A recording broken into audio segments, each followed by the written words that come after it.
Welcome to the 4 Mile Circus, the official podcast of 4 Mile Circus, a media services company based in Brooklyn. I'm one of your hosts, Sean Mannion. And I'm Nicole Solomon, the other half of 4 Mile Circus. We're both filmmakers here in Brooklyn, and on this podcast, we talk to other independent artists about how they successfully create, work, and reach an audience in the age of social media. Except on this episode, our very special Halloween episode, in which we celebrate our favorite holiday by talking to nobody except each other and those of you weighing in with questions on the Facebook live stream. We are going to be discussing a brand new and horrific 4 Mile Circus film production, as well as all manner of other Halloweeny business. But first, as usual, here's the social media tip of the episode. Sean, do you have a special Halloween social media tip for the folks at home? Yes, I have a very special Halloween social media tip. It's Halloween talk tips.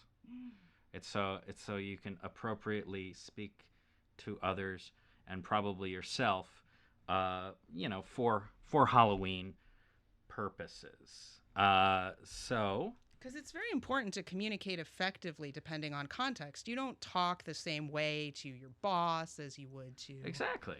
a friend. You don't talk to fans the same way you would approach a producer. You want to fund your film. Exactly. So it's important to know how to communicate to the public when it's Halloween. Exactly. Okay, cool. So, Got it. In order to really enjoy the season, it's important to make just every waking moment as absolutely Halloween as possible. And one of the best ways to do this is to make some simple changes to everyday words to help them fit the season. We'll call this, again, Halloween talk. But our older listeners may recognize some of these phrases as being part of the shtick of anthology show hosts like Tales from the Crypt's The Crypt Keeper. The key to Halloween talk is rhyming, basically. Take a totally normal word like boy or girl and replace it with something scary, supernatural, violent, or gross, like boil or ghoul. Oh, they sound similar. They sound similar. That's the key to rhyming, is they sound similar. Like the end. The end, yes. Or, and boy and boil, like the beginning part sort of does, yeah. There's some phonetic things happening. It's really complicated grammatically, so I'm trying to simplify the grammatical complicatedness. Okay. But, so here are some examples. Okay. So instead, let's say, and this is relevant to this show because we've spoken to a few, if you're an actor, instead of saying that you're an actor, say that you're a hacktor, like hacking, which could be either like a nasty cough or chopping somebody to pieces. Or, like, they're just not very good at their craft and they rely on cliches and formulas. I don't know what you're saying. That sounds really mean. I would never say that. That's not what I mean at all when I refer to somebody as a hacker. Anyway, instead of being a director, you can be a decapitator. I like that one. Yeah, it's fun. Instead of, let's say your name is Gary, well, just go around calling yourself Gory. That's appropriate to the season. It totally is appropriate to the season. And if and then for this season, you're not a horror fan. You're a horror fang. It's very appropriate. It's like all the same letters, but plus a silent G. Exactly. It just kind of comes in there and modifies. Let's say, just as another example, you don't have your neighbor's head in the crock pot. You have your neighbor's head in the croak pot.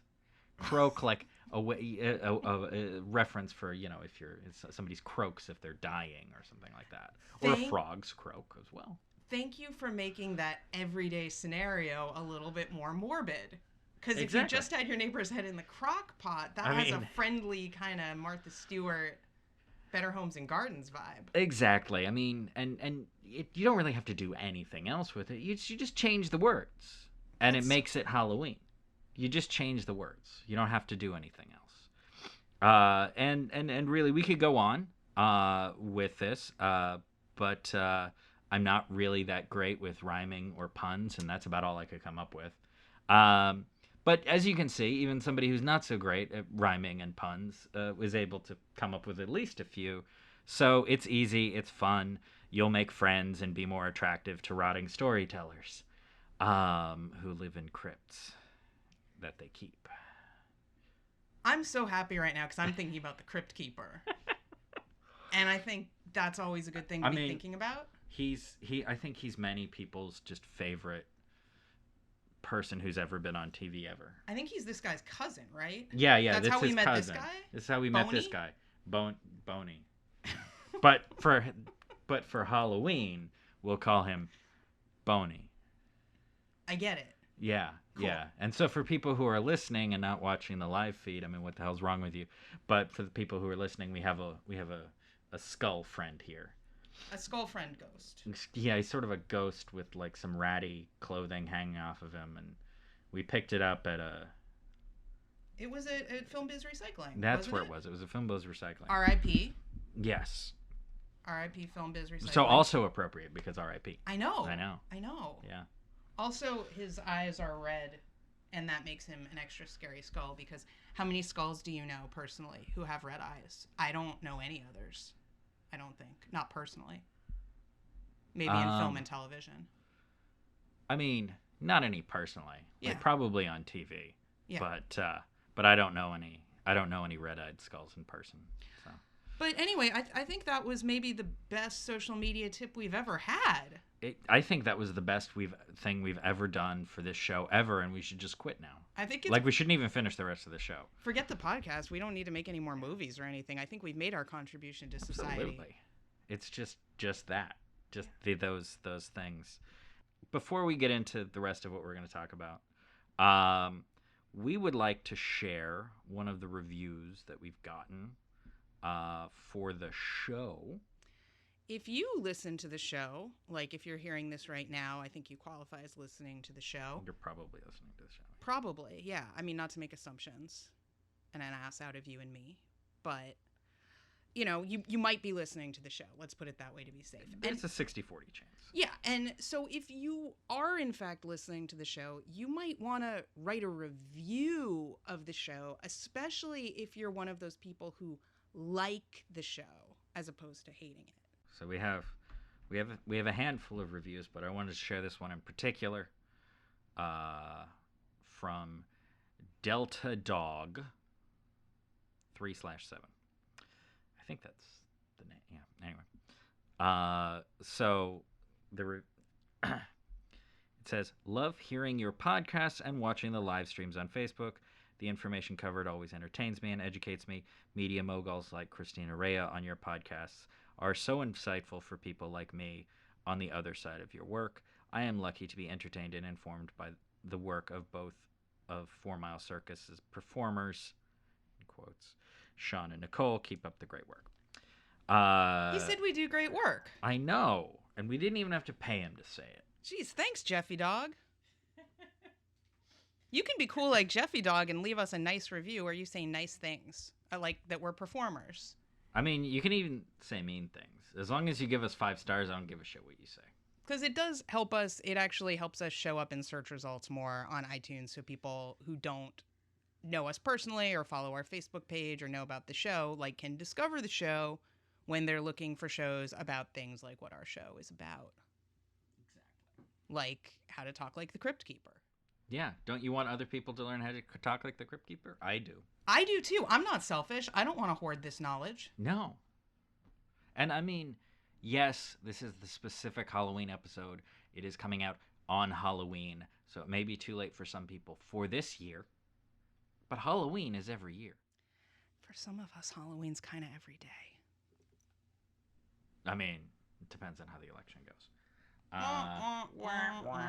Political humor. Political humor. Yeah. So anyway, if you want to go to iTunes or your platform of choice, but especially iTunes, and leave us a 5-star review and say nice and or mean things and or whatever you like. Express yourself. We're in favor of you expressing yourself here at the 4 Mile Circus. We're trying to help you do that. Exactly. So let's move on to anything else. Mm-hmm. Well, I mean, it's Halloween, and that means everybody's talking about horror movies. Or if they're not, we're probably not talking to them because we love horror movies. We do love horror movies. We make horror movies. Yes, that is also a thing that we do. And we're spending our whole Halloween episode talking about horror movies. How long have you been watching horror movies, Sean? I mean, I think I've been watching horror movies pretty much my entire life. I think that one of the earliest ones that I can remember watching, probably inappropriately, was David Cronenberg's The Fly. I remember him like vomiting on the guy's leg to like eat it, to like soften it up so he could like suck it up. And then, I mean, when I was a little kid, Frankenstein, the old Boris Karloff Frankenstein, was like my favorite movie. I think I was Frankenstein for Halloween once, and then I think I would just put on the costume to play like for a couple of years after that. Like it had like those stinky latex masks that they would sell, but it was just the headpiece. You know the kind I'm talking about? Like this? No, not like that. Oh, you ruined my cool. No, well. It wasn't cool, and it's stuck. Yeah. We have a non-latex mask, listeners at home. Oh, sorry, I totally interrupted you. No, it's fine. So that's just a plastic mask, and it doesn't have that funky latex smell. People know what I'm talking about, that funky latex smell when, those cheap-ass masks that they sell for Halloween. I do know, I actually do know what you mean. And, but it wasn't the full mask. It was just, like, the top of the head. And then you wore makeup for the rest of it. And then it had, like, a shirt with shoulder pads on it and stuff like that. And so I'd be Frankenstein. It's a good movie, Frankenstein. Yeah. Bride of Frankenstein. It's a really good movie. It holds up very well. Different kinds of movies too, from slightly different eras. As film evolved, you can watch film evolve between Frankenstein and Bride of Frankenstein a little bit. There's the original film is much more like that old school, like proscenium style, like everything's kind of one shot, and occasionally there's punch-ins, and then Bride of Frankenstein has like weird angles and like crazy distorted close-ups, and it's just a very different movie. I think they were made like 5 or 10 years apart too, but it's like the same director and all the same actors, but film evolved in the years between the two films, so it's interesting to watch them back to back. Also, they're very short, so it's kind of like watching one movie now. So interesting. So what about you? How long have you been watching horror movies? Well, it's funny because when I was a young child, I was actually very, very scared of horror movies, but also very fascinated by horror movies. Like when Gremlins came out, I was 6 years old, and I did not see it when it first came out, but it left a very big impression on me because it had very scary trailers. Right. Where it would be like you didn't actually see the gremlins, but you'd hear them laughing, and you'd hear like... They have a creepy laugh. They have a creepy laugh, and you'd hear, like, the rattling of, like, a soup pot or whatever and things in your house. And I think the narrator was saying things like, they're in your kitchen. They're in your food. Like, Why are they in my food? Well, I remember the one gets blown up in the microwave. Oh, but that's true. I think one also gets in, like, a pot of pasta. It's been too long since I've seen Gremlins. On the stove. It's always too long. Isn't there, like... Yeah, we should watch it. I can't remember exactly which one. I know what you're talking about. It must be in that first one. Yeah. Or maybe it was just in the trailer. I don't know. Anyway, it scared the fuck out of me, and I was scared and offended at, like, age 6. I was like, why are you... I'm just trying to watch E.T. or whatever it was I was trying to watch. E.T. is terrifying. Yeah, well, E.T. scared me, too. I've got a story about that. When I first saw E.T., I went with my grandmother, Mildred Solomon. Hi, Grandma. She's not watching the live stream. Why isn't she watching the live stream? She doesn't use Facebook. I found out my dad made her a Facebook account, but she won't use it. That just sounds like a good idea. Well, yeah. Especially right now. She likes to hear about... That's very true. She likes to hear about Facebook, though. We tell her things that happen on Facebook. For her 98th birthday, I actually printed out a ton of comments from a group about the town she's from, about how much people like her and wish her a happy birthday, which has nothing to do with this. What this does have to do with is Gremlins and me seeing E.T., with my grandmother. And when it started, first before the movie started, an ad for Bic pens came on. It wasn't like a commercial with film. It was just like the Bic pen logo with the Bic pen guy, you know, who has like a big black ball for a head. You picturing it? Yeah, I know what you're talking about. Yeah. That came up and that scared the fuck out of me. And then ET starts and the beginning's kind of scary. And I was telling my grandma I wanted to leave. I was saying, I believe my exact quote was, I don't think I want to see this movie. I don't think I want to see this movie. And my grandma was like, shut the fuck up. We're going to watch this excellently reviewed Steven Spielberg classic for the whole family. And I ended up loving it, but I was very scared at first. And that was a formative experience for me in learning about how it can be fun to be scared, to get through it. But I was still very scared and thus fascinated. I have a thing of like, I'm very interested in things that frighten me. I want to shine flashlights in the corners and figure out what's going on. That's what helps me deal with my anxiety. So I became fascinated by horror movies, and I'd like look at the boxes at Video Ithaca, the video store where I grew up. One of my favorite boxes to look at was the one for The Wizard of Gore, because it horrified and scared me so much. The box is very gory. Yeah. The Herschel Gordon Lewis classic, for those of you unaware. I have seen this film now in my adult life, but like it was rated X. Yeah. Which you're like a little kid, and you're like, anything could happen. The box is just like women with like real meat, basically, that they got at the butcher shop, like laid across their midsections, because the whole premise of The Wizard of Gore is he's a magician who saws ladies in half, except he's really sawing ladies in half. Are you saying that magicians aren't actually sawing ladies in half? Not usually. Well, that's what makes it magic, because it looks like they're sawing them in half, but they're really not. Just ruined everything. I thought they were really being sawed in half. This is just yet another example of false advertising and a disappointing lack of death in our pop culture. I know. But I thought that maybe in The Wizard of Gore, they were really sawing up people, because maybe that's what X ratings mean. I don't know. I was 7. But right. So I'd just look at the box a lot and be like really disturbed and scared, and develop this like increasing fascination with and fear of horror. Like I was really scared of Freddy Krueger when I was young, even though I'd never seen Nightmare on Elm Street. Right. And I would make up stories in my head about why it was that Freddy couldn't get me. And what I usually told myself is, this makes no sense, but in a way, I think I was kind of anticipating Jason X. Okay. As we all should all be anticipating Jason X. Yeah, because I just somehow got in my head like, okay, well, Freddy Krueger's been sent into space, and he's in this like satellite that's like got like armored walls really, really thick, and he's like trapped in it, just orbiting Earth, and he can't ever get out, so he can't get me. That's what I told myself. Okay, but that's not true. I know. I lied to myself. He lives in your dreams. I know, but he's coming to get you.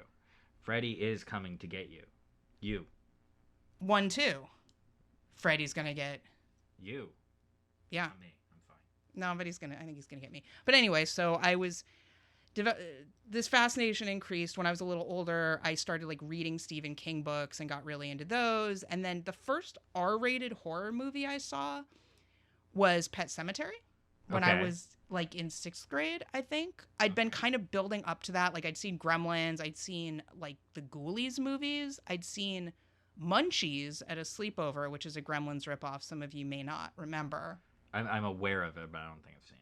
I was really it's not very good, as I recall. I was very into a lot of stuff that was kind of horror adjacent. Like Little Shop of Horrors was my favorite movie in late elementary school.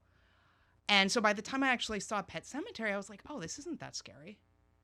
I mean, in part that movie maybe isn't that scary, but so it was really in middle school where my horror movie watching took off. And it was based in part on disappointment, because I had built all this up of like, oh, there's all this scary stuff that I'm scared to watch. And then when I watched it, it wasn't that scary. So I was looking for things that would scare me. Right. Which is part of how I maybe developed my taste in some of the more graphic and disturbing horror films. Because you're too far gone. Because I'm dead inside. Yeah. As we all know. That's why we get along so well, me and Boney. He's dead outside, you're dead inside. Yeah, we complete each other. Complimentary. Yeah. I don't know why that's complimentary. Whatever. It works. Synergy. That's what I was doing. Synergy.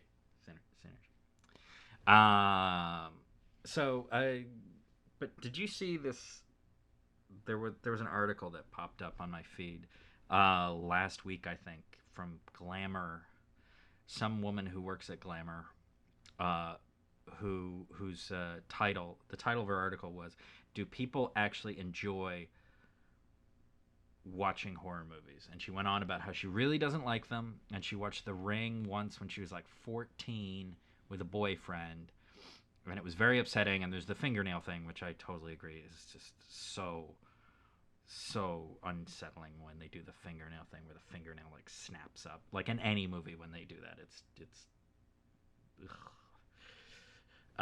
But and she's just like, does anybody ever really enjoy these? And she's like, she basically is just going on about how she doesn't really understand it, and how she understands like some theory behind it, but she's like, but why would you enjoy that? Which is a little obnoxious, but Yes, I did read this article. And it was even worse, in my opinion, than what you just described, because it wasn't really that she was even asking why do people like it. I believe she said at various points the sort of sentences that publications like you to write because it makes it clickbaity. I believe she said, I don't like horror movies and I don't think anybody else really likes them either. Like she was casting doubt on the idea that people who claim to like them even actually enjoy them, because she found it so impossible to empathize with somebody who has different taste than her. So it was a very, to me, very trolly, clickbaity article. I can't get that mad at the author because, as somebody who sometimes gets paid to write things for websites, like, I understand that she may have been like, I want to write an article about why some people like horror movies and some people don't, which I actually think is a really interesting topic for an article. And they're like, yeah, but instead, why don't you make it this like really clickbaity, trolly thing where you're like, horror movies suck. I think everyone's lying. Nobody really likes them. I'm right. You're wrong, which is what the article was.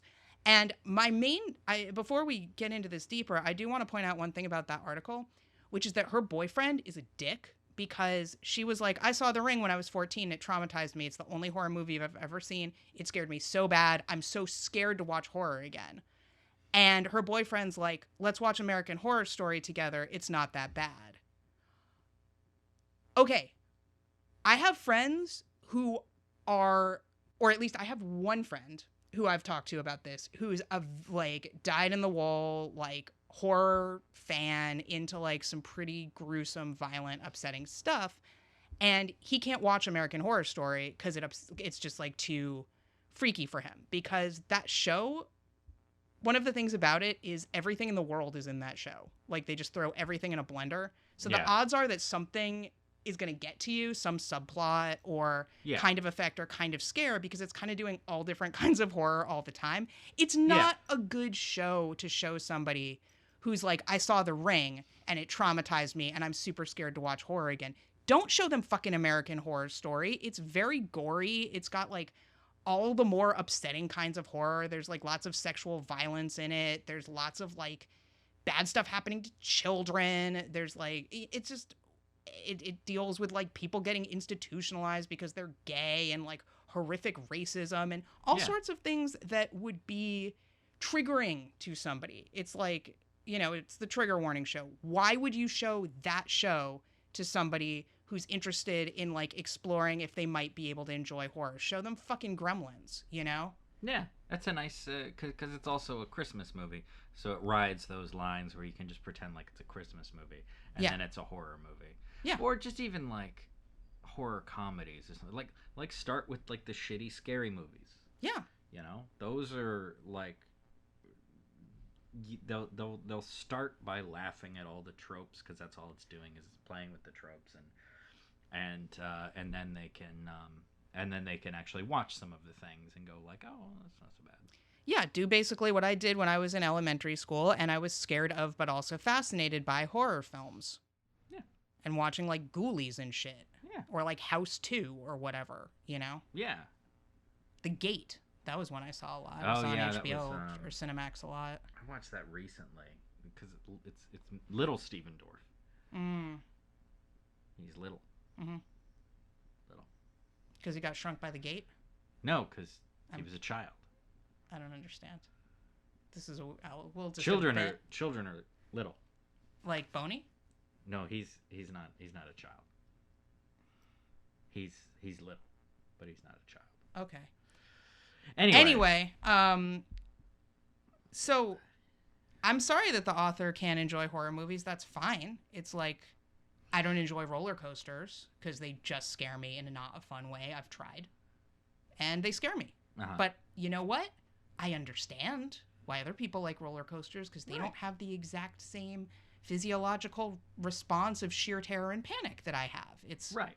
And horror movies similar. I totally get why someone wouldn't want to watch horror movies. Totally fine. Not trying to convince them they're wrong, but for me, it's fun. I mean, well, I enjoy different kinds of horror movies in different ways, to be honest. I don't enjoy funny games in the same way that I enjoy A Nightmare on Elm Street. Right. They're different sorts of enjoyment. Yeah. I don't enjoy Martyrs the same way I enjoy a Saw film. I mean, and I do enjoy Saw films. They're very bad, but they have very good set piece traps that I enjoy. I have only seen 3 of them. I saw 1 and 2 and 4. And 4 was so bad that I didn't want to bother with 3 because people kept telling me that 4 was actually an improvement over 3. That's not true. That's a lie. They were lying to you. Okay, and I may be remembering it wrong. This was like 10 years ago now. Okay. But they were saying that, but then I just thought it was so bad that I was like, I don't want to watch the rest of these. And that's fine. It is so bad. It happened to be so bad. It's not good, but good adjacent for me. It's so bad it's enjoyable for me to watch with another person I can complain to. Right. That's fine. That makes sense. Yeah. I'm not judging you now. What do you like about horror movies? I don't know. From the perspective of just like enjoyment, I kind of like that they tend to be more.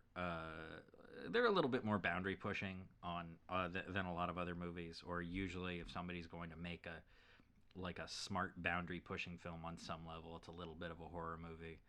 I think they're very effective, which is important. Like, they're not even necessarily good, but they're very effective at what they do. If they're gonna be, if they want you to be scared, as this article even illustrates, they're very good at what they do because this person was so scared she didn't want to watch another one, or so unsettled she didn't want to watch another. They make you feel something where a lot of other movies don't even necessarily make you feel anything. Like I'm not necessarily happy when I watch a comedy. I might just be sort of triggered to laugh or be surprised or something like that. But watching a comedy doesn't necessarily make me happy. But a good horror movie will make me, at least nervous or uncomfortable or, a little disturbed. I'll feel something that they're trying to do, so they're effective in that way. And I just think that, I also think that they've tended to be... Horror tends to be on that experiment, or at least it used to be.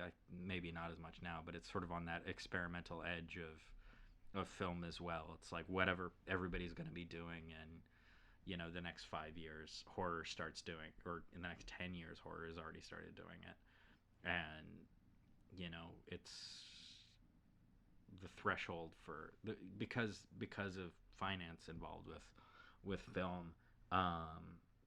It can take more risks because it's a much more profitable genre than others.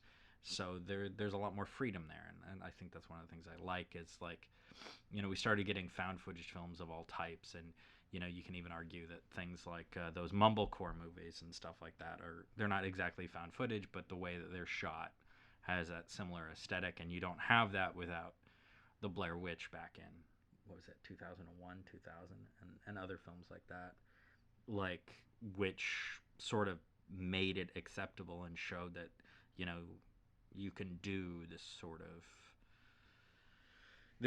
film.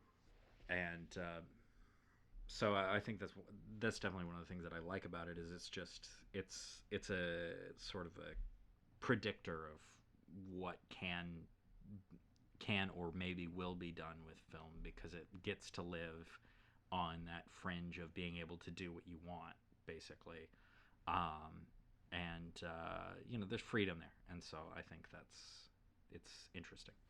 Yeah, absolutely. I mean, in terms of making films, it's a great genre to work in if you want to address certain kinds of issues or dynamics in the real world that might be upsetting, but you don't necessarily want to go a fully realistic route of Right. like you can address a lot of topics that I'm interested in through metaphor in horror in a way that'll make it entertaining.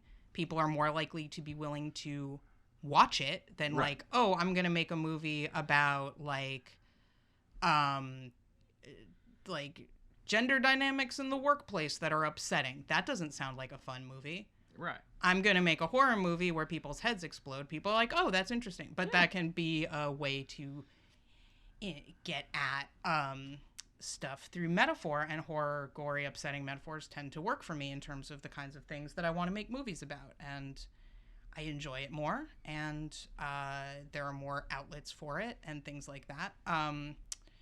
Also, this has been discussed ad nauseum. This is not a new point at all, but horror historically, for all of its problematic gender dynamics, it's historically, I think, gotten a pretty bad rap as being misogynistic and whatnot. People think of certain slasher series where there's lots of naked ladies getting killed and things like that. Which ones are those? There, I think you know them. Sorry, not a new one. But they, horror movies tend to have women in them. The basic formula of the final girl, means you have female protagonists, especially like back in the 80s where that wasn't as common a thing. It's still not a common enough thing, but there are increasingly more varied, interesting roles for women in film. I think seems that way, if for no other reason than because there are more fucking films being made. Right. And cost less to make. But at least in horror films in the 80s, you'd get women, like multiple women in one movie, talking about something other than their boyfriend and like doing stuff.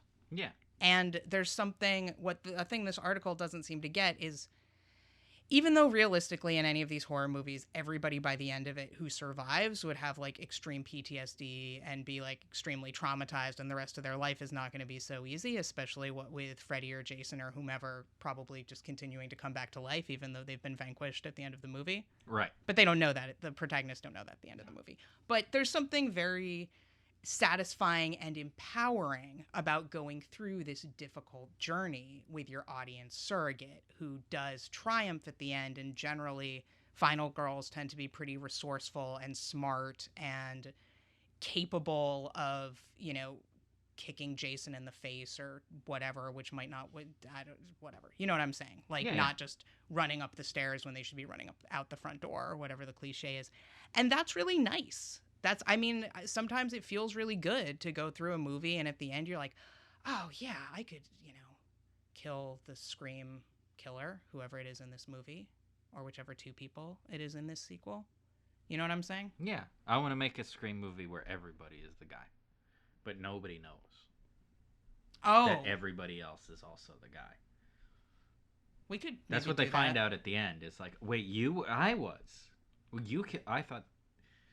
Well, who did it? And that's how you fool everybody. It's because everybody's the killer. Would it end ripping off Reservoir Dogs, much the way Reservoir Dogs ripped off City on Fire? And it would be like everybody's got the guns pointing at each other, but everyone would have like their machetes or knives at each other's throats, and then someone would go like boo or something and they'd all like slash each other. I feel like it would be more of like this awkward moment where they're all like standing, where they're all standing in their outfits, in the Scream guy outfit, like in I want to say in like an empty warehouse. Yeah. And they're all holding their knives, and then they start taking off the masks and go, well, it was you are, well, what are you killing everybody? And everybody has like, those horror movie like, it's not really a legitimate reason to go around killing people, but like you can kind of like, you're like, I kind of see why if you're not particularly stable, you might see that as a good reason for going around killing everybody. And they all start like acknowledging each other's reasons and going like, yeah, I get it. I get it. You're upset. And then they just kind of make up and everything's fine. And then the police show up and shoot everybody. So, oh, okay. That sounds good. Yeah. Cool. It's about it's about Vietnam. That's the metaphor. Oh. It's a metaphor for Vietnam. Yeah. Because that's relevant. Yeah, now I like it even more. That's great. Scream 22. Great. Everybody's a killer. It's even in the title. But people will think because it's in the title that couldn't possibly be true. Like it's a mislead. Exactly. But it's not. Because everybody's a killer. Cool. Sounds good. Looking forward to it. This is why I'm doing so well as a screenwriter. Yeah. Yeah. I can see. I mean, you might not want to give away all your ideas on this live stream to all 2 people. I think there's 3. I mean, I'm one of the 3 because I'm monitoring it. But anyway, Moving on. You have a new horror short coming out this month. What the hell is it? What is this? What is this short film that you have coming out? Well, I guess not this month because, for people who are listening to the podcast, it's today. It should be out right now. Yeah. You should be able to go and watch it right now. People who are watching the live stream, you have to wait. Yeah. I mean, it's kind of a horror short that we have coming out, really. I mean, true, but you're the director, so I'm going to let you talk about it. Don't you mean the Decapitator? Yes, you're the Decapitator, and I was a hacker. Yes. But in the hacky, not good at the job sense, not in the chopping at people sense. Well, both, really. Don't sell yourself short. So, am I allowed to say the title, special to this exclusive audience? Yes. You can say whatever you want. Okay, so the short film that is coming out on October 31st, Halloween 2016, a.k.a. today, for those of you not watching the live stream, is called Mare. Ooh. Like a horse. No, not like a horse. Oh. Like a Germanic myth about where night mares come from. Oh. Which is these freaky demons called mares. You can Google this. It's on Wikipedia. Yeah, the Wikipedia article is very interesting. Oh, I know. It's where I learned most of what I know about mares. It's where I learned most of what I know. Just that article. Learned a lot. There's a lot. Don't know it's much deep. else. It connects to a lot of different aspects of world history, economics, biology. Yeah. It's all tied in there. The Big Bang. It's really important, so everybody should read that. But anyway, so I directed a little short film coming out today called Mare. Sean Mannion, Hector, stars in it. Sarah Shoofs of the forthcoming feature film Meme is the other star in this film. It was shot by Jeanette Sears of Small Talkin' Beneath the Black Moon cinematography fame, as well as many, many other things. And it's just a little short we did because we wanted to do something fun. And I wanted a chance to direct horror again, and I wanted to direct something that was more creepy and less campy. Right. Than what I usually do. Right. I liked the idea of doing a kind of moody, creepy-ass tone piece of sorts. Mm-hmm. As did you. And that's how we wrote it together. We did. We wrote it together. We had... we tried to use Slack for it. Slack was helpful for coming up with nightmare ideas, though. Yeah. We were kind of going back in like a chat, like brainstorm thing. But in the end, I'm not sure if it... I guess it kind of kept things in a certain, like, context. But... you hate Slack, we know. I'm always trying these new tools. I'm always trying these new tools. And I'm just like, but can I just put that in an email?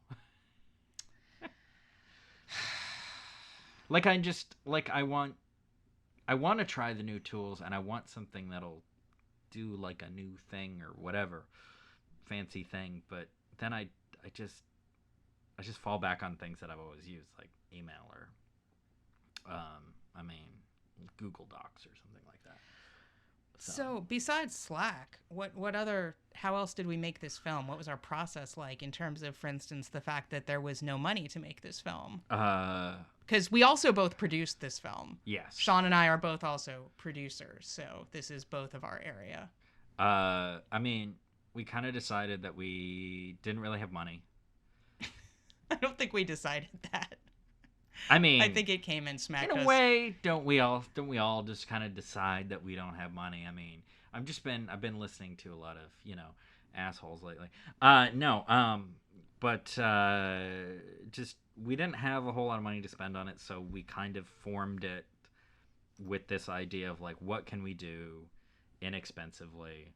What can we do quick, like without like tons of time and having to impose on a lot of people. And so we came up with this thing. There's no sound, which helps a lot. There's no sound that we shot. There's going to be sound in them. There's going to be sound. There will be sound. It's not a silent film with no soundtrack. Exactly. But we didn't really bother with recording sound on set. There's no dialogue. Intentionally. And it's all just to kind of keep it visual and kind of keep it that way. But also, that's one more person. That's one more set of concerns. That's one more thing that slows down the process. And we just wanted to shoot like a visual thing that keeps everything down. And that was a really good example of synergy. Yes, synergy. Synergy. Because I really like to write dialogue. It's the easiest and most natural thing for me to do is just spew out tons and tons and tons of dialogue. I really like to do it. It comes fairly easily to me. Not that it's good necessarily, but it's easy-ish. And so I liked the idea also of doing a horror film that, unlike my short film Small Talk, which is a very, very, very dialogue-heavy horror film, I wanted to do a horror film that was not only not a comedy and intentionally campy and a lot of things that Small Talk is, but that had no dialogue at all. So that worked well with also the wanting to keep it simple and low budget and not have a sound person recording on set. Mm-hmm. So that was synergy. So we did that, us, mostly the two of us, and Sarah and Jeanette. With also help from Miles Austin, Tyre Vass. You have a lot of names, Miles. I want you on every set now, Miles. You were an excellent addition to this project, and Frank Wong as well came and helped out with. And Christina Rea came and hung out on the beach. I guess you could say she helped.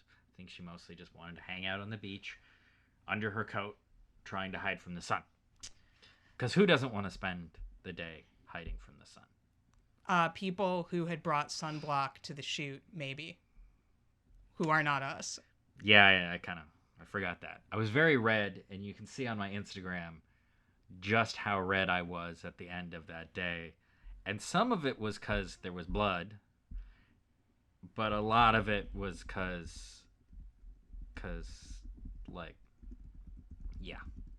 yeah, I was sunburned. It's true. It was a pretty cool film to shoot. We did not get any permits for this shoot. Permits are for people who know what they're doing. And have money. Yes, and although, permits aren't that expensive here. No, but they still cost some money. And let's recall that most of our budget went to coffee. Coffee. It was food and what was it? It was like fucking some fake blood stuff. And some cheap red fabric. And yeah. Not to give away all our secrets, but that was pretty much the whole thing. Yeah. I'm sharing the picture of my Instagram with please the fancy do. People on the Facebook. Please do. So yeah, that was but what I was going to say is we didn't get permits, and it was all shot in either my apartment. Yes. Which you may recognize and remember from such films as Small Talk and Beneath the Black Moon. Correct. As well as others, but I won't list all of them. Lots of others, especially. Everybody shoots in your apartment. Yeah, or they used to until they encountered how terrible it is when my neighbors play music really, really, really loud and you can't tell where it's coming from and there's absolutely nothing to be done about it. But that was not a problem for Mare because we weren't recording sound. Also, because we weren't recording sound, nobody was playing music really loud. So that's an important production tip. If you don't want your neighbors to play music loud that you can't stop, don't record sound. Don't record sound, and you will have no sound issues. Yeah, it's fantastic. So we did that, and then we shot a bunch of stuff down at Coney Island, which is my favorite place to shoot outdoors without a permit. I've had very good luck there. shot a lot of things in that area. This was the first time that those things involved Sean Mannion covered in fake blood, running around the beach, looking like... In the middle of the day. Middle of the day. There were children. And they did not even notice, because it's Coney Island. So people are probably Island. bleeding on Coney Island all the time. All the time. Getting eaten by jellyfish.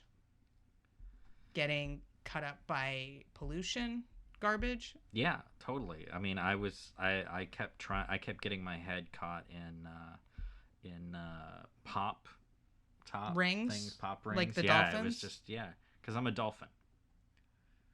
Well, we're all learning things today, I guess. Yeah. Okay, cool. So that's Mare, and it's out today. It's short. It's a shorter short film. It is not Small Talk, which is, the Lawrence of Arabia of short films, basically. Yeah. It should be about, I mean, we're recording this before the final cut is complete. It'll be under 5 minutes. It's under 5 minutes. But unless the credits are super long. That's always a possibility. That's always a especially possibility, with just to us, fuck with people. to be fair. Yeah. It would not be the first time that you and I had... Just super slow credits. Anyway, so that's Mare. I hope you guys will all check it out. It should be released today. If you own the deluxe edition of Small Talk, you're going to get that to download to own automatically. Or if you purchase the deluxe edition of Small Talk, you'll get it as one of the bonus features. We're including it as a bonus feature. Yeah. With that. And extra stuff. Those people actually got it a little bit early. Yeah. Just a little bit. This is a surprise for those of you watching the live stream. They can't hear you because you're whispering. Oh shit, that's right. For those of you watching the live stream, just speak normal. We're gonna include Mare before we release it on Halloween.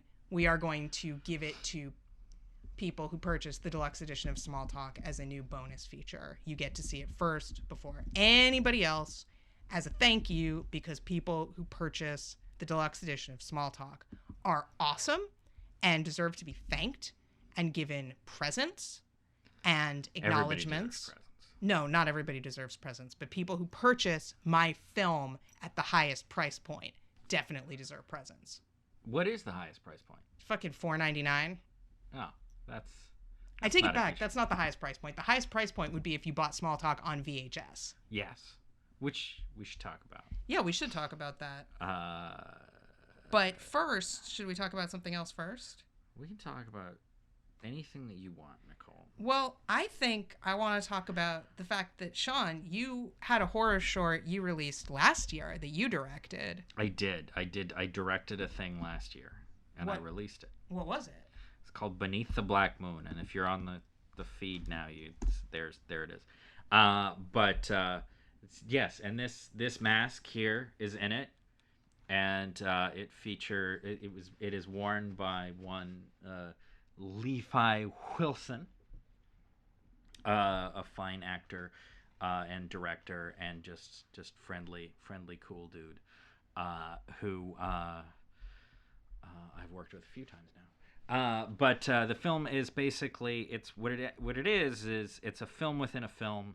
Actually, for my feature meme, which will eventually come out of post-production, and it is a horror film that the characters in my feature watch, and we decided that we should shoot enough more than what they're actually going to watch in the film.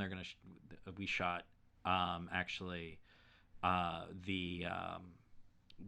whole short film basically that more or less works. I think as a whole, and released it online for Halloween last year as just the good parts, which was just sort of a gag on that it's supposed to be a VHS, and then the release is sort of like jumps through.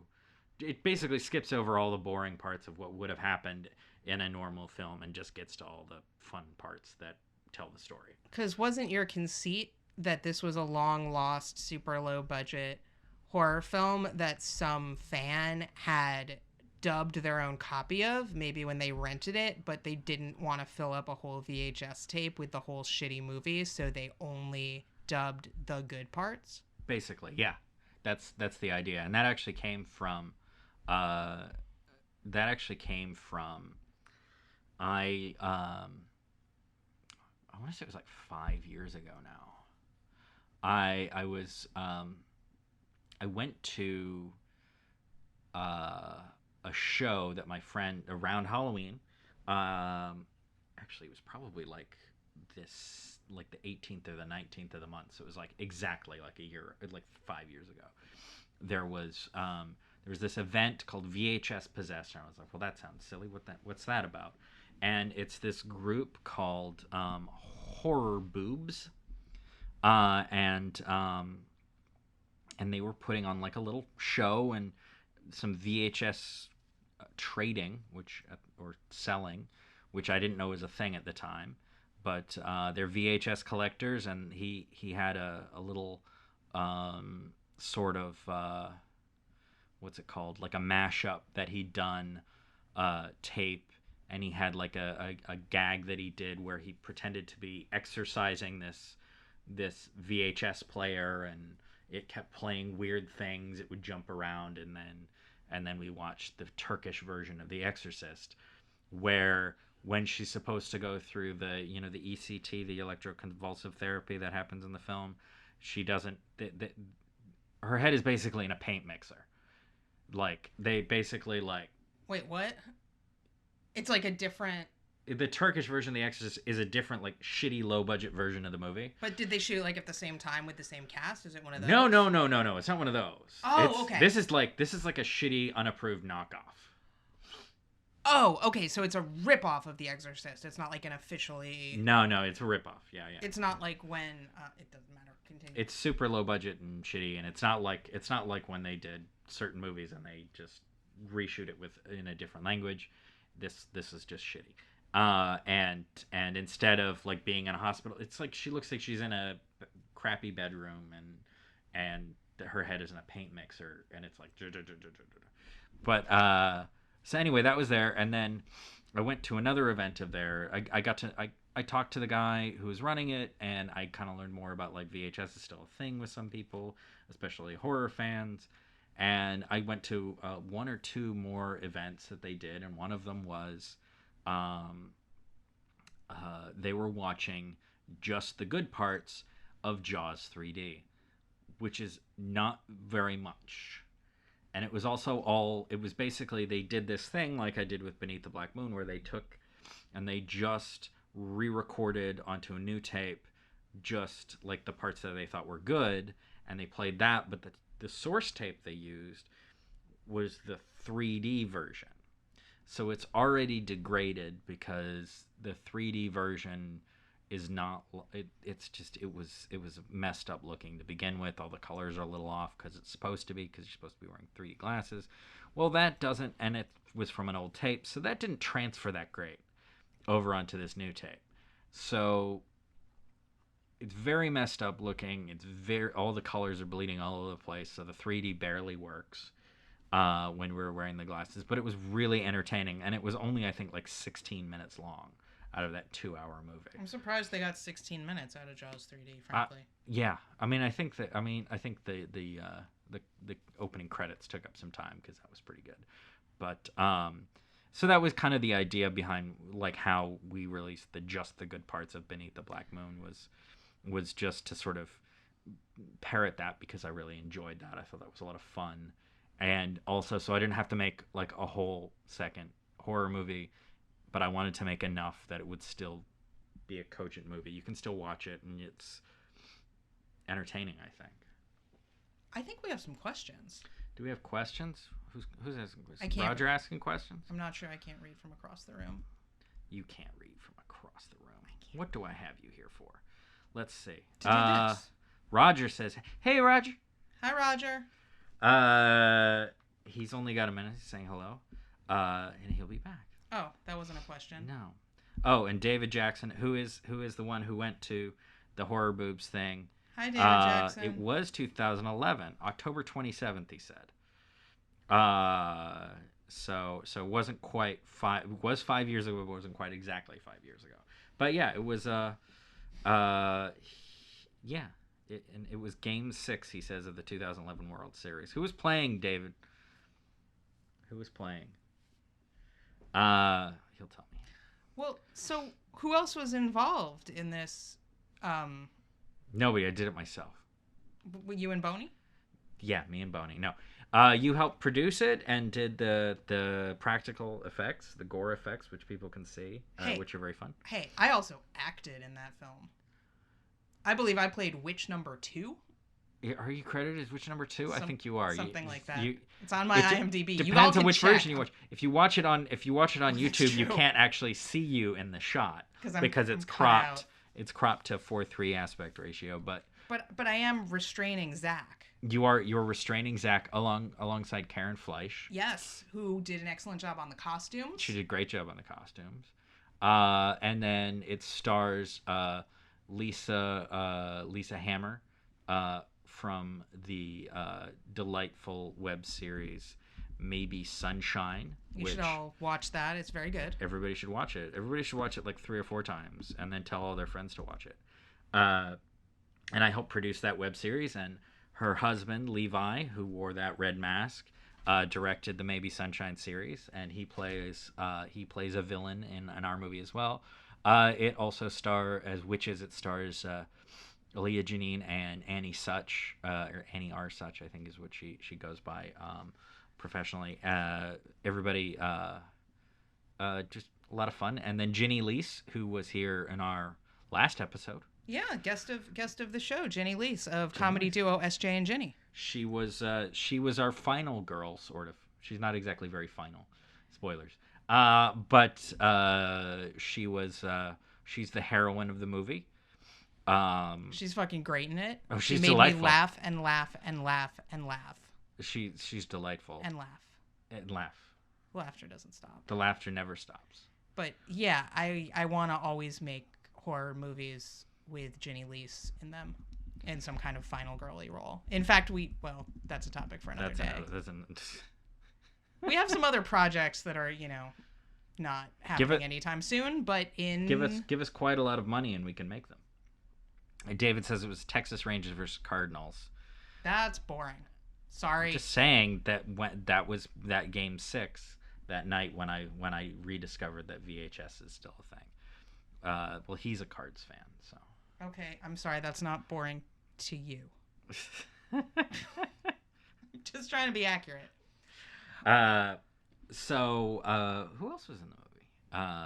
I played somebody holding on to somebody at some point in that movie. You played the devil. Oh, and I played the devil in that movie. That's right. I keep forgetting that I did that. The whole green screen? Oh, Ken God, Russell tribute? Screen. Yeah, there's this whole Ken machine Russell thing. We had a lot of fun with that smoke machine. We did. And we were all worried that the candles were going to set the smoke on fire or something, or that it was too greasy or something. Yeah. Don't make movies like us, kids. No, we're totally safe. What are you talking about? We're fine. Everything's good. Everything's good. Everything's good. There's nothing to worry about. Nothing to worry about. Everybody's probably still alive. And Zach Kish, he plays the boyfriend. The boyfriend character who gets seduced by a witch. Uh-oh, spoilers. Oh no. But like literally you can watch it like right now. It's like 10 minutes long. It's 10 minutes long. You can watch it, come back, we'll probably still be talking about it. Exactly. So it's a lot of fun, and everybody seemed to have a lot of fun with it. It was shot in, much like we just did Mare, it was pretty much shot in 2 days, although I guess we did do a special extra day for Beneath the Black Moon. We did that day where we just shot a bunch of gore inserts, which was fun, but otherwise with actual people it was only 2 days. So that gore was super fun. That was just me and Sean and Jeanette Sears in my apartment. Yeah. Just shooting some blood and body parts and people doing bad things. And there's a mannequin, an armless mannequin that I was just like, oh hey, let's just pour blood on it. 'Cause that's creepy. Yeah. And they were like, are you sure? Is that I mean, why? No, I think that if you're asking the question why, then you know it's something that needs to be included in Beneath the Black Moon. Exactly. It makes no sense. Anyway, We got Boney for Beneath the Black Moon, but I don't think He got didn't cut. make it in. He didn't make it in. He didn't quite work the way we thought he would. We wanted him to like swoop in from the Like, dark kinda like or something this. like that, and it just wasn't like it didn't quite play right. So that's why he's haunting us, because he's not over it. Do you see Yeah. his red eyes of anger? I don't I'm know if they're I'm- reading on the live stream. Oh well, they shut Oh, off very quick. oh, Oh, no, oh, they they're go back. up and down. I'm actually shocked that there's still enough battery for that. He's been around, you know? He knows he's a survivor. So speaking of all the horror stuff that we've done, all the horrors, we are going to a horror film festival when people are listening to this episode, we're going in a couple of days, but as of right now here on the live stream, we're going in a couple of weeks, first weekend in November, to the Axe Wound Horror Film Festival, which is where your film Small Talk played there last year, isn't that right? Yes, it did. Last year at the very first Axe Wound Film Festival. Wow. So this makes this the third Axe Wound Second. Festival. Oh. It's only the second. Last year was the first. So this year is... The film festivals don't go by odd numbers only? Okay. Not usually. Okay.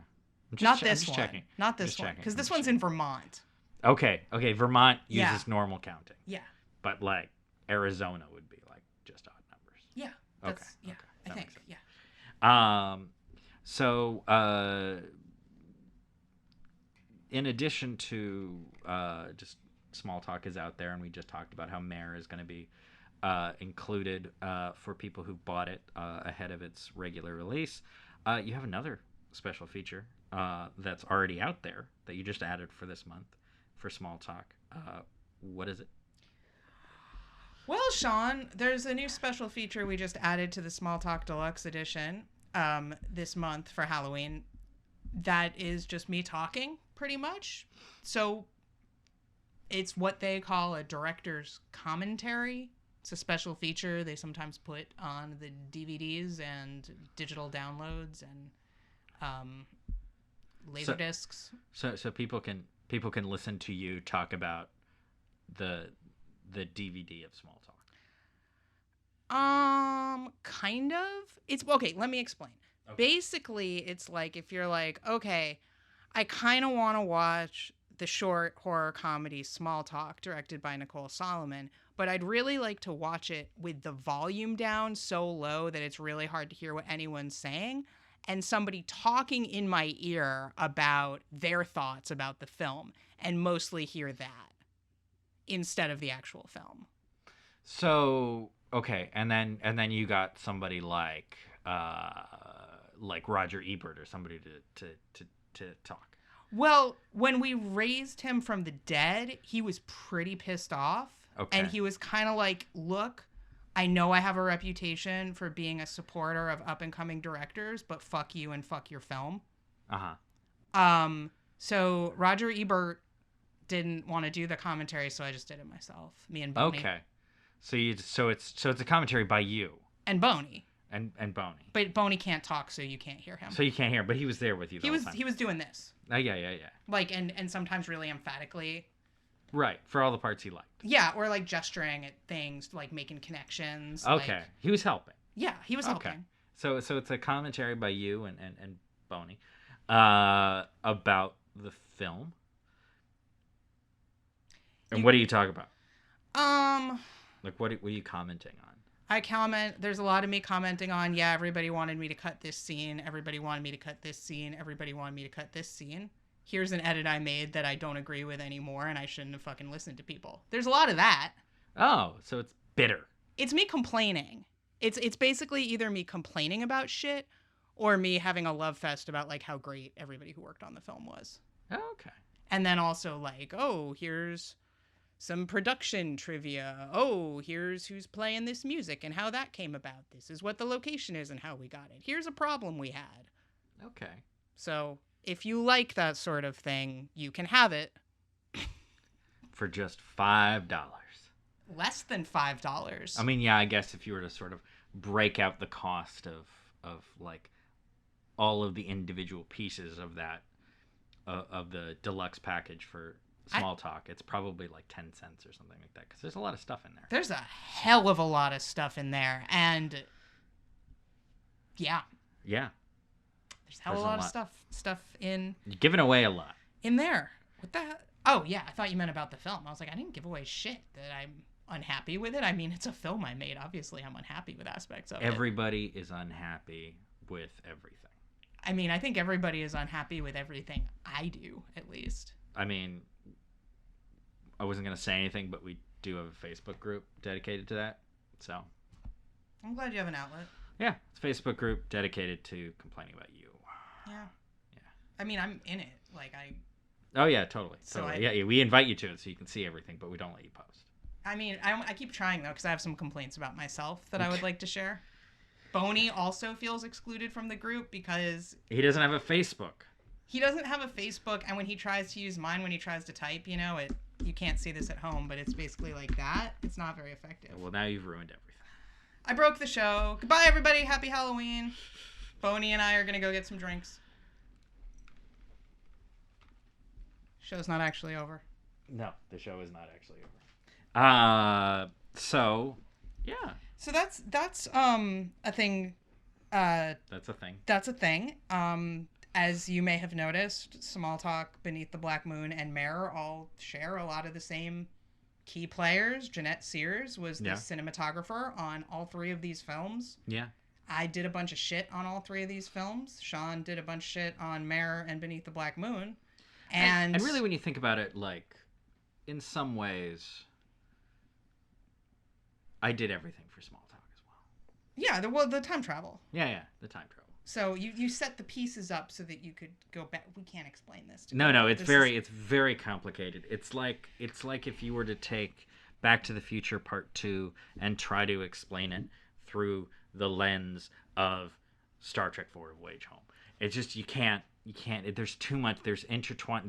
There's wheels within wheels, and all of those wheels are going back in time. But basically, for those of you who don't know, because I never quite really explained it, Small Talk is a 23-minute long short film about a lot of stuff set within the phone sex industry, which is an industry I know some things about. So, because that was a thing that was important to me to say, because I'm not really interested in movies about the phone sex industry by people who have not worked in that industry. And so I want people to know that that's the perspective it's coming from. Yeah. And it's got a lot of gore. And it's based on a lot of stuff in my life, especially the exploding heads part. Oh my God, so many exploding heads. That was just strict autobiography. Oh yeah, you're always blowing up heads. Don't tell. I was trying to keep a little bit of like plausible deniability, so people don't come at me when the head's exploding thing. Anyway, so that's a movie I made. Cool. You can watch it. It's very Halloween-y. Right now. Yeah, you can go watch it right now. 4milecircus.com/store. You can get it. So, and we've partnered, Sean and I have partnered with Magnetic Magic Rentals to release Small Talk and Beneath the Black Moon on VHS. And I think Sean's already talked a little bit about why this made sense, but how did you connect with Magnetic Magic? So I connected with Elijah at Magnetic Magic through... Oh, actually, I have a prop. Oh, this is good. It's important. For the live stream, you can see right here, this is one of the tapes. Look at this. This is fancy. Ooh. So we have a bunch of them, but also Elijah over at Magnetic Magic has quite a lot, and you can buy them through his website, and he can deliver them to you in his way. They also come with one of these posters. Double-sided. Double-sided for each one, but Beneath the Black Moon. And Small Talk, which is being marketed on the tape as 1-900-KILL-YOU, which is very entertaining. For me. Yeah. Nobody else but me. I'm entertained. But yeah, people can buy it. I connected with him because of the VHS themes in my feature film meme, and just connected through Instagram. He liked some of the stuff I was doing, and or sharing, and I can't remember who started a conversation, but I was basically like, oh, it looks like the stuff that you're doing is really cool.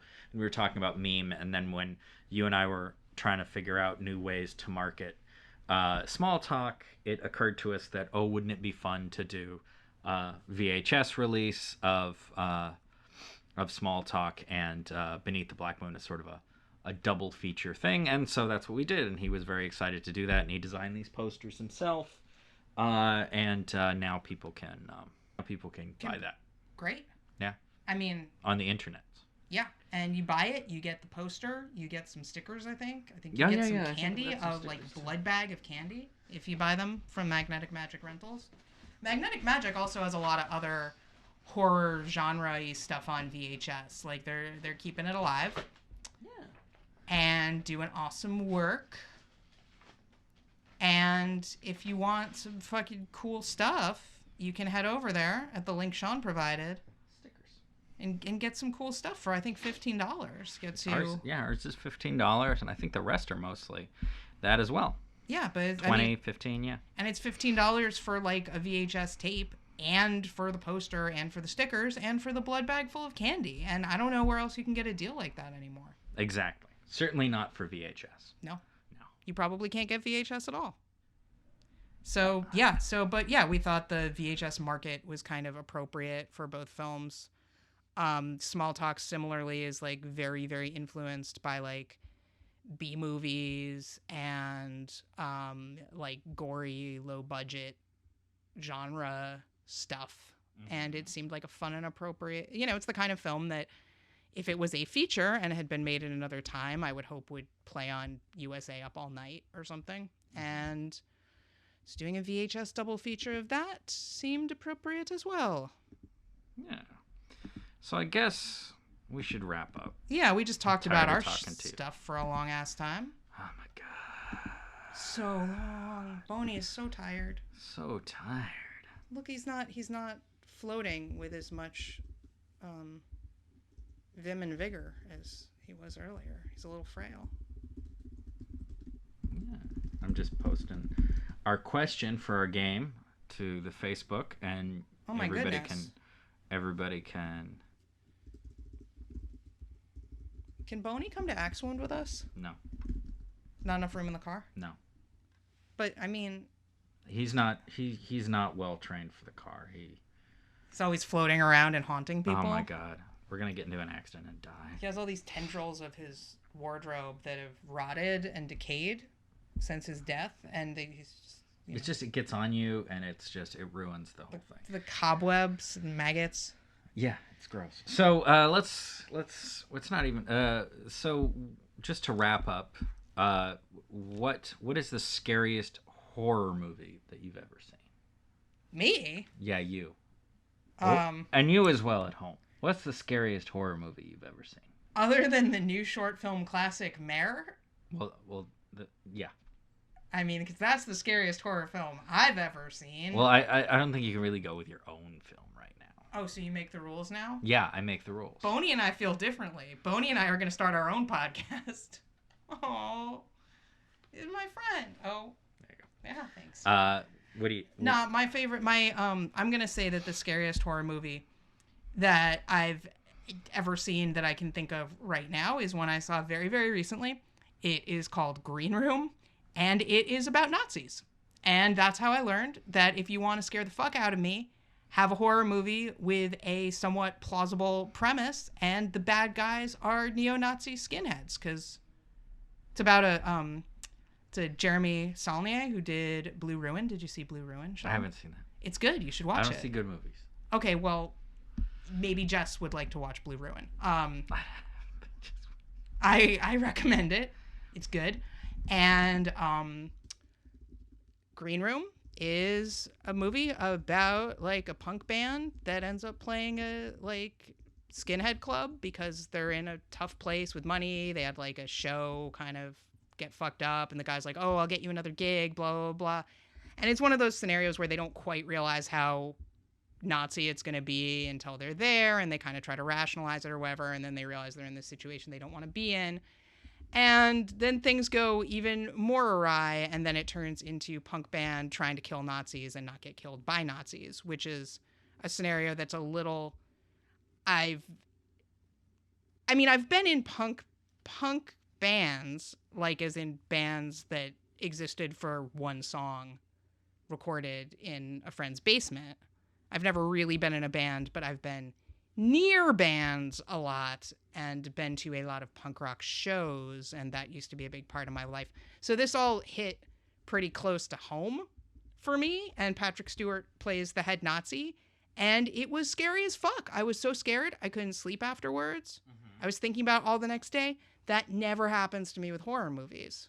Like, there are other horror movies that are upsetting, but they didn't exactly scare me. But this, I was like edge of my seat, just like, ugh, the whole time. So I really recommend Green Room. I thought it was scary as fuck, and I don't think most movies are scary. Yeah.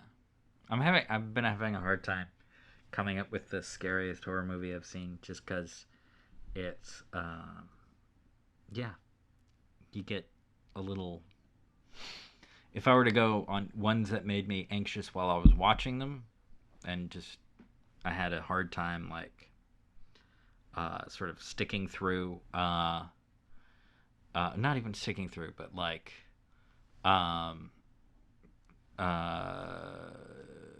maybe jump a lot.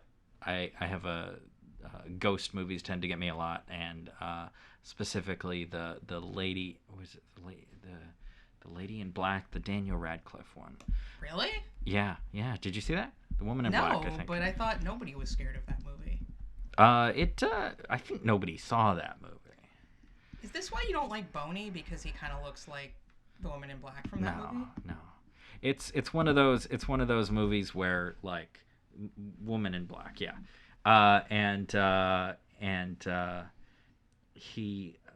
It's just ghost movies. You can't see it, and then everything gets dark, and like stuff starts moving. I don't know. It always creeps me out a lot, even when I can, because when I can see something coming, I'm not as frightened by it, or I'm not as bothered by it. But can't see it coming, and it just things start happening, and you're like, where could it be coming out of?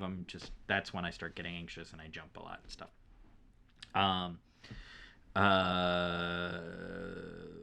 Trying to think of ones that have stuck with me that I thought were scary.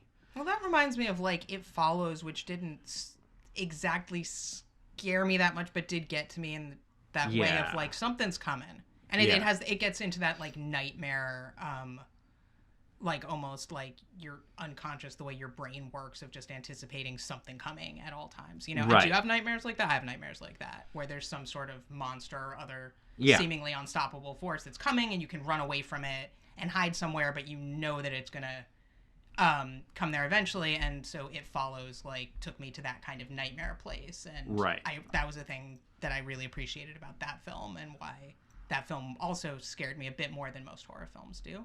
Mm-hmm. Yeah, I guess I don't. Let me see. Yeah, I have a hard time with none of them really stick with me that much. So maybe I should see Green Room. Sometimes they have a gore moment or something like that really does. The French movie Inside does, but that's because you know what? I'm not going to give it away, but there's a really gory, nasty moment involving scissors. And I've been following Inside on my Roku, so that when it's available streaming for free somewhere, I can see it. I've heard things about this film. And then David Jackson just said that the scariest movie he'd seen is Come and See, which I don't think I've seen, but I just put the trailer for it on. I haven't seen that film. In 1985, it says, what did it? Interesting. Let's see. The description is: after finding an old rifle, a young boy joins the Soviet resistance movement against ruthless German forces and experiences the horrors of World War II. Interesting. Yeah. There could be Nazis in that. I suspect, it being a World War II movie involving Germans, it probably has plenty of Nazis in it. So it might scare me. It probably may very well scare you. So what we've learned today is that you, Sean, are scared of ghosts, and I'm scared of Nazis. Indeed. I would be a terrible Ghostbuster because I am indeed afraid of no ghosts. I ain't afraid of no ghost. So I think I'd be a good Ghostbuster. This is true. You should be a Ghostbuster. I mean, look how... I mean, I've got Boney here on a pretty short leash. It's true. Like, literally. Like, I've captured him. Yeah. So, like... He's like your Slimer. Yeah. Yeah. He's going to be our mascot. I'm going to put him on the front of the car. Yeah. What's the name of the car in Ghostbusters? Doesn't it have a name? It's Ecto-1. Ecto-1. I mean, Boney well, 1. at least that's the name of the on the license plate. Yeah. Well, this will be Boney 1. Boney 1. Yeah. That has other implications. I'm sorry. This whole thing has other implications. Did you see my face after I said Boney was his name? I was like, Boney. Well, I said that. Let's go with it. I thought we were on the same page here. No, I am a good, decent person, and you just bring everything down. You're the... If we make a film with Boney, I volunteer to do effects, and I can do this, because I think I'm getting pretty good at it. At doing that? Yeah, just having him, like, looming and swooping in the background. There you go. Just wear a green glove. You're fine. Yeah. Yeah. So it's coming, the Boney Show. Maybe he can be on Uncle Sean's Instagram talk show. Someday we're going to make that Instagram talk show. All right, well, that's our show. That's our show. For Halloween. Happy Halloween. We have upcoming guests, assuming everything goes according to plan. They'll be very exciting, interesting guests, and you'll like them very much. Thanks for listening to the first... This is the 11th episode, so thanks for listening to our first 11 episodes. And we have a lot more coming soon. Goodbye. We hope we hooked you, because I've got a hook. She has a hook in her hand. I have a hook.